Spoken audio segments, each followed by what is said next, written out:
kadib kulankan oo ay soo agaasimeen maamulka deegaanka lambar konton ee gobolka Shabeellada Hoose ayna goobjoog ka ahaayeen gudoomiyaha deegaankan ku-xigeenkiisa odayaasha dhaqanka ururka haweenka iyo qaybaha kala duwan ee bulshada ayaa soo dhaweyn iyo garab istaag loogu muujinayay gudoomiyaha cusub ee maamulka magaalada Marka ee xarunta gobolkan Cusmaan Muuse Maxamed oo maalin ka hor uu magacaabay wasiirka arrimaha gudaha Koonfur Galbeed. ugu horreyn odayaashii dhaqanka ee ka qayb galay kulankan ayaa gudoomiyaha cusub ee magaalada Marka Cusmaan Muuse Maxamed ugu hambaliyeeyay xilkan cusub ee loo magacaabay iyadoona eebe ugu bariyay in mas'uuliyadan uu fududeeyo. waxaan hambaliyeeynaa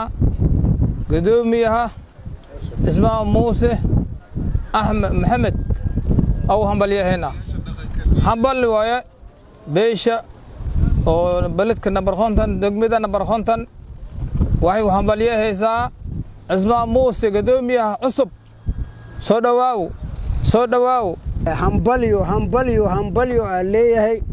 gudoomiyaha cusub ee degmada Marka Cusmaan Muuse Maxamed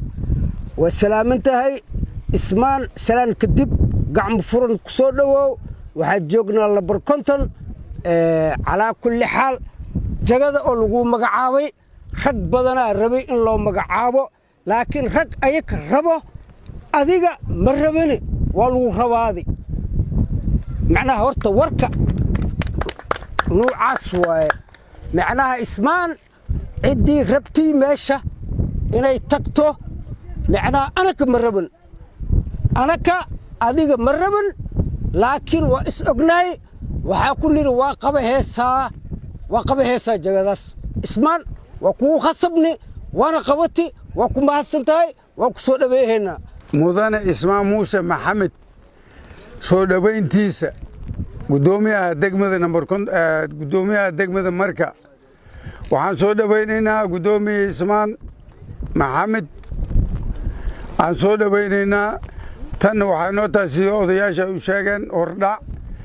waa noo dambaysaa isku imaatinkan iyo la wada kulankaayna aan hambaliyan diraya gudoomiyaha Cusmaan Muuse Maxamed hambaliyo ka soo dhawaaw magaalada Marka gudoomiyaha magaalada Marka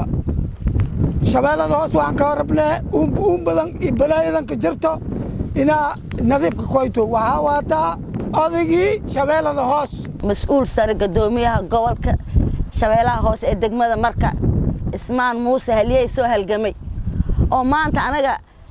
hambaliyo labaad hambaliyo saddexaad marka ugu horeyso waxaan kaloo dhihi lahaay hurda dhaaxa aan hurdin xalaan hurday hoolka biyaheedna xalay dhameystirantay Ibraahim Najax iyo lafta gareen waa ku mahadsan yihiin dadkii aan rabnay ee juhdi aan soo bixinay oo soo doorteen Cusmaan guuleyso oo wax cadow kuma arko. ugu dambeyn waxaa kulankan soo xiray gudoomiyaha maamulka deegaanka lambar 50 Maxamed Maxmuud isagoona ugu horreyn u hambaliyay gudoomiyaha cusub ee magaalada Marka sidoo kalena ka codsaday in uu horumarin ku sameeyo adeegyada aasaasiga ah ee bulshada. gudoomiyaha gobolka Shabeellada Hoose mudane Ibraahim Aadan Najax wasaaradda arrimaha gudaha iyo madaxweynaha dowlad goboleedka Koonfur Galbeed run ahaantii way asiibeen way haleeleen xaqiiqdii in ay diiradda saaraan qofka kaliya ee maanta Marka ee u baahan tahay ama muuji kara ama wadi kara howlihii uu ka geeriyooday duqii degmada Marka Allah u naxariistay Cabdullaahi Cali Axmed Waakow maanta Cusmaan Muuse waxaa mas'uuliyad culus saaran wuuna ka bixi karaa shaqooyinkii iyo dawladda waxyaabihii u baahneedeen runtii asagoo dhalinyaro aqoonteeda leh horena